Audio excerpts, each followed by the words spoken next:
कन्या पूजन में कितनी कन्या होनी चाहिए, 10 या 11? कब करें कन्या पूजा? नवरात्रि के अंतिम दिन कन्या पूजन का विशेष महत्व होता है और व्रत रखने वाले भक्त कन्याओं को भोजन कराने के बाद ही अपना व्रत खोलते हैं।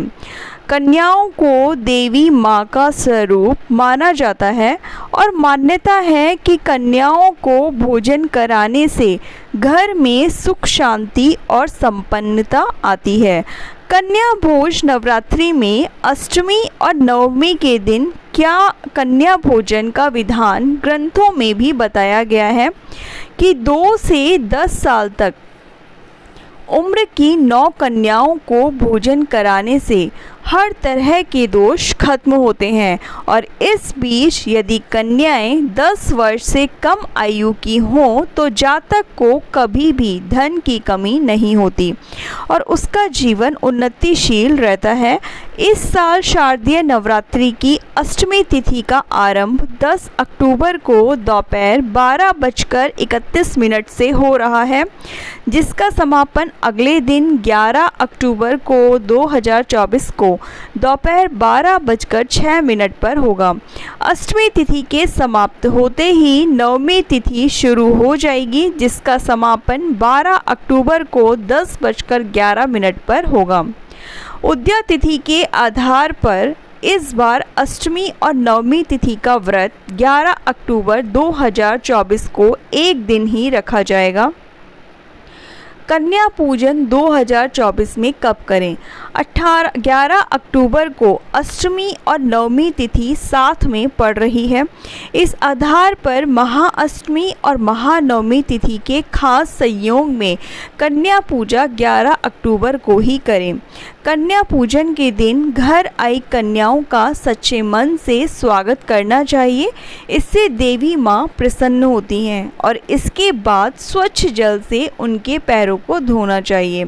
इससे भक्त के पापों का नाश होता है। इसके बाद सभी 9 कन्याओं के पैर छूकर आशीर्वाद लेना चाहिए। इससे भक्त की तरक्की होती है। पैर धोने के बाद कन्याओं को साफ आसन पर बैठाना चाहिए। अब सारी कन्याओं के माथे पर कुमकुम का टीका लगाना चाहिए और कलावा बांधना चाहिए। कन्याओं को भोजन कराने से पहले अन्न का पहला हिस्सा देवी माँ को भेंट करें, फिर सारी कन्याओं को भोजन परोसें। वैसे तो माँ दुर्गा को हलवा, चना, पूरी का भोग लगाया जाता है, लेकिन अगर आपका सामर्थ्य नहीं है तो आप अपनी इच्छा के अनुसार कन्याओं को भोजन कराएं। भोजन समाप्त होने पर कन्याओं को अपने सामर्थ्य के अनुसार दक्षिणा अवश्य दें, क्योंकि दक्षिणा के बिना दान अधूरा रहता है। और यदि आप चाहते हैं तो कन्याओं को अन्य कोई भेंट भी दे सकते हैं। और अंत में कन्याओं के जाते समय पैर छूकर उनका आशीर्वाद लें और देवी माँ को ध्यान करते हुए कन्या भोज के समय हुई कोई भी भूल की क्षमा मांगे। ऐसा करने से देवी माँ प्रसन्न होती हैं और भक्तों के सभी कष्ट दूर होते हैं। अगर आपके विवाह में देरी हो रही है तो 5 साल की कन्या को खाना खिलाकर श्रृंगार का सामान भेंट करें। अगर कोई धन की समस्या है या फिर पैसों की कमी से परेशान है तो 4 साल की कन्या को खीर खिलाएं। इसके बाद पीले कपड़े और दक्षिणा दें। शत्रु बाधा या काम में रुकावटें आ रही हैं तो 9 साल की 3 कन्याओं को भोजन सामग्री और कपड़े दें। यदि घर में पारिवारिक कलेश है तो 3 और 10 साल की कन्याओं को मिठाई दें। अगर बेरोजगारी की समस्या से परेशान हैं तो 6 साल की कन्या को छाता और कपड़े भेंट करें।